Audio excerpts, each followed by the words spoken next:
más aguda de estas lunas. Bueno, me voy a lanzar, mi amor. Pero díselo a la doc. La coabuela sexy.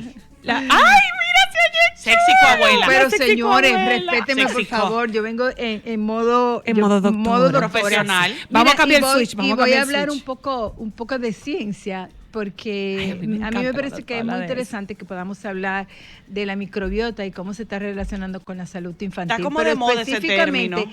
mira, el término se ha cambiado y la microbiota no es más que las bacterias, virus y microorganismos que nosotros tenemos en diferentes partes del cuerpo, como por ejemplo Flora intestinal y en microbiota la es lo flora mismo. intestinal, Es exactamente. una microbiota, la Es flora la intestinal. microbiota, Ah, ok, exactamente. perfecto. Pero también nosotros tenemos bacterias en la piel, en muchos otros, en los genitales, nosotros la tenemos boca. bacterias en la boca, exactamente. Y a mí me parece que es muy importante poder hablar de esto, porque esto tiene que ver con cómo se está investigando prevenir enfermedades crónicas no transmisibles en la vida adulta A través de la microbiota, a través del de consumo, una perdón. serie de medidas preventivas desde el embarazo. Paréntesis. Co- Eso que usted dijo, no transmisible, todo muy hermoso en español. Bueno, ¿cuáles son las enfermedades crónicas no transmisibles? Como por ejemplo, vamos a hablar de la obesidad, cómo se previene, el asma, las enfermedades, por ejemplo, Alergia, por inmunológicas, las alergias e inclusive enfermedades cancerígenas. Y lo que se ha demostrado también, que a mí me parece relevante plantearlo, cómo se relaciona los intestinos con el cerebro. Pero básicamente a lo que me quiero referir es cómo se está utilizando esas medidas preventivas para garantizar que durante los primeros 1000 días de vida de un recién nacido se pueda conseguir a través de control y que la madre tenga una microbiota adecuada para prevenir enfermedades en la vida adulta. ¿Qué pasa? Los niños van adquiriendo bacterias también con las bacterias que tiene la mamá de los alimentos y por eso se recomienda que las madres durante el embarazo tengan una alimentación sana, balanceada, saludable y sobre todo evitar alimentos no ultraprocesados ni procesados ni alimentos que estén contaminados o que su calidad se vea afectada. Una porque pregunta. esto tiene que ver con del desarrollo de la microbiota del recién nacido. Una pregunta sobre eso. O sea, esa es una de las razones por la cual ustedes los médicos recomiendan el parto vaginal.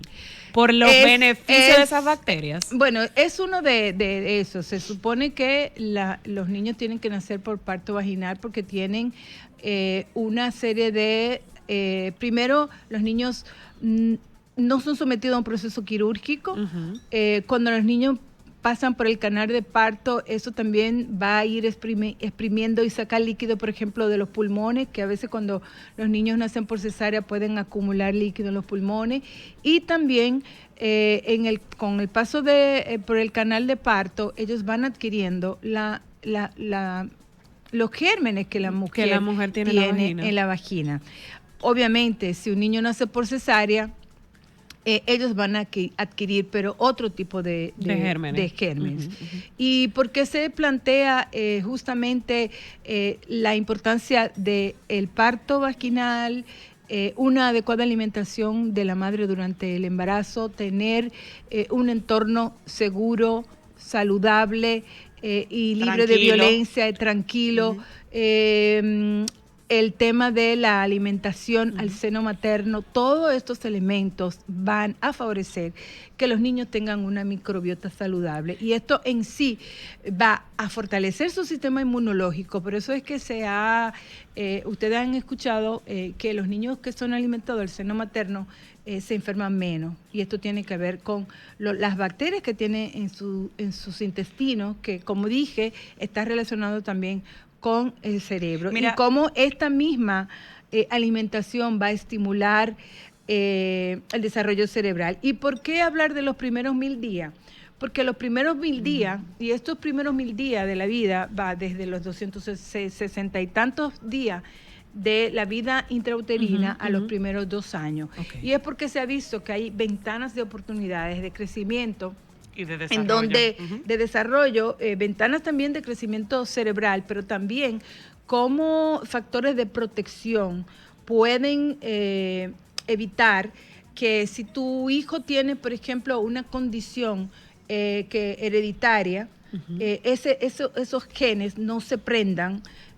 Porque se queden dormidos, como quien dice. Que sean y no recesivos se y no dominantes. exprese. Okay. No, que se queden dormidos, que no se desarrollen. Y no se expresen. Que se queden ahí, que Hay están un ahí, término, pero que no hablen. Hay un término que se habla mucho de la epigenética y es justamente, nosotros vamos a tener enfermedades que tienen que ver con genético, elementos genéticos, o colesterol factores alto, genéticos, diabetes. pero el entorno es muy importante. Si tú tienes un entorno que es saludable, que es un entorno acorde a que el germen, ese gen, no se prenda, pues Exacto. es Está ahí, menos, pero no se desarrolla. Exactamente. Por ejemplo, niños que tienen factores de sufrir en la vida adulta, obesidad, asma, alergias.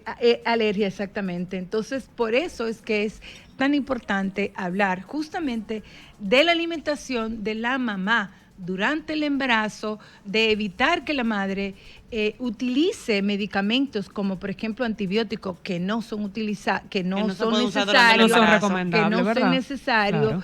Igualmente, por eso hay que proteger el uso indiscriminado de antibióticos en los niños, porque cuando tú ingieres un antibiótico, por supuesto que esta microbiota capacidad. se va perdiendo, se va transformando. Mira, y ese factor protector se va perdiendo. Justamente esta mañana estaba leyendo sobre el omega 3, porque tengo que suplementar a Milán al respecto, y me puse a leer, y ahí hablaba de la importancia de recomendarle a la madre consumir omega 3, pero de fuentes que no tengan mucho mercurio, de la importancia del desarrollo del omega 3 y del DHA, en el desarrollo del cerebro del bebé. Sí. Entonces, porque hay veces que uno piensa cuando uno está embarazada y el doctor lo dice por fuñir, y hay cosas que tú dices, por ejemplo, ese tú estás comiendo por dos. No es comer por dos, pero hay comidas que no te las recomiendan, por ejemplo, el sushi, que es pescado crudo, y tú dices, si yo voy a un sitio donde yo sé que tienen buena higiene, yo me lo puedo comer, pero ese detalle que tú estás diciendo son cosas que pueden afectar el desarrollo del niño,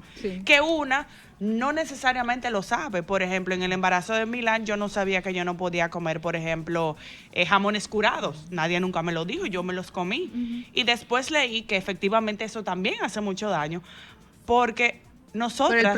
Por el proceso. Y no necesariamente es un tema del que se habla, porque no necesariamente hablamos de la calidad de la alimentación de la embarazada. Claro. De qué sí deberemos comer más y qué debemos evitar. Sí, hablamos del peso, pero no necesariamente de la calidad. Pero justamente por eso a mí me parece muy importante hablar sobre este tema, porque yo entiendo que, y es una de las cosas que a mí me apasiona, porque en este tiempo hay mucha investigación y ahí vamos, que está relacionada con la microbiota. Con el tema de alimentación en sentido general. Por ejemplo, cómo se puede prevenir justamente lo que estamos hablando, enfermedades en la vida adulta, cuando tú proteges el embarazo, cuando tú y la gente lo da por sentado y cree que no. Cuando tú ofreces alimentación al seno materno exclusivo, pero además de eso, cuando tú introduces alimentos semisólidos a los 6 meses, por ejemplo, ¿cuáles son los alimentos que tú le debes de dar a tu bebé? Porque muchas veces nosotros estamos viendo, y ya es una costumbre, por ejemplo, que uno de los desayunos más frecuentes que nosotros damos es con cereales. Claro. Y la mayoría de estos cereales y de los alimentos que están recibiendo los niños pequeños son alimentos procesados. Claro, que no lo necesitan ni le conviene. Que pueden tener contaminantes, que pueden tener colorantes. Y entonces, metales que vimos hace unos años. Tú estás despertando esos genes que están dormidos que usted habla. Y ahí yo le iba a hacer una pregunta, doctora Luna. ¿Hay alimentos que pueden aumentar esa producción de la microbiota? O sea, que una mamá sepa, ok, puedo consumir más esto. Sí, los alimentos probióticos. Porque en el caso mío, probiótico y prebiótico. Por ejemplo, en mi caso, y se lo recomendaron a Milán, por nuestro tema de la alergia, por ser tan atópicos, nosotros estamos consumiendo por periodos probióticos. Y la verdad es que la diferencia en el tema de nuestra piel es muy notoria. Pero por ejemplo, que hay muchos productos que ahora vienen, por ejemplo, a nivel local, no lo vi con Mateo, pero a nivel local, hay muchos yogures, por ejemplo, de marcas locales que vienen enriquecidos con probióticos que antes no había. Pero, por ejemplo, en el caso mío, que sí mi dermatóloga y mi alergólogo me pusieron este proceso de yo empezar a consumir los probióticos, para esta época del polvo del Sahara, yo no soy gente. Y este año yo he sentido la gran diferencia en lo que me ha disminuido mis crisis en la piel. Fíjate cómo en los alimentos, exactamente, cómo tú mantener. Yo he aumentado, por ejemplo, mi consumo de vegetales, mi consumo de frutas, mucho, mi consumo de agua, y de verdad que se nota la diferencia. Claro. Muchísima. Y volviendo al tema, ¿cuál es el interés de poder plantear esta conversación? Es que justamente los papás y las mamás puedan tener conocimiento y que utilicen informaciones científicamente comprobadas para tomar decisiones en relación a los alimentos, a los cuidados y a la salud de sus hijos. Porque hoy día cada vez nosotros tenemos mucho más información de lo que los niños necesitan, de lo que no es aconsejable para los niños, pero muchas veces los papás no lo indagan, sí. O inclusive tenemos muchas personas que están hablando y que están dando informaciones que no necesariamente son informaciones validadas científicamente. Posiblemente tú puedes encontrar que un pediatra te pueda dar todas estas informaciones. Sin embargo, es una responsabilidad de los padres poder investigar y leer de fuente segura. Entonces, reconocer la importancia de los primeros días. No, y ahora mismo es verdad como usted dice, doctora Luna, porque por ejemplo cuando el doctor Richard Marín estuvo aquí para hablar de todos los beneficios maravillosos de la microbiota en adultos, tú te pones a investigar y la cantidad de ensayos y estudios médicos profesionales serios son muchas. Sí, porque muy amplia. Porque en los últimos años se ha insistido mucho ese rol del intestino y esa vinculación del intestino con el cerebro, porque ya la relevancia del cerebro es secundario. Ahora el intestino tiene muchísima más importancia en este para su desarrollo. Porque en el intestino se